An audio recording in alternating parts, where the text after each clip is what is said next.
আজকে গরুর মাংস বহুত দিন পরে আদি মাখাইয়া রানমু আসলে লম্বা টাইম হয়ে গেছে আদি মাখাইয়া রানছি না এখানে দেখো কত 3 কেজি গরুর মাংস সুন্দর করে দইয়া রাখি দিছি তো পেঁয়াজ আমার হাটাও আসছিল কি বউলের মধ্যে শপিং করা তো পেঁয়াজ গুলো আড করে দিলাম তো খার খার মাখাইয়া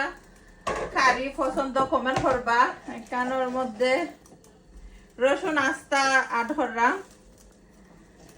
আর এখন আমি 2-3টা স্টার আড করলাম তেজপাতা আড করলাম পরে পাঁচফোড়ন আড করলাম বাবারে বেশি পড়ে গেছে পাঁচফোড়ন আর সব জাতের গরম মশলার পাউডার আড করে নিব সব জাতের গরম মশলার পাউডার একবারে লাস্টে আমি 1 স্পুন দেই লামাইবার সময় আর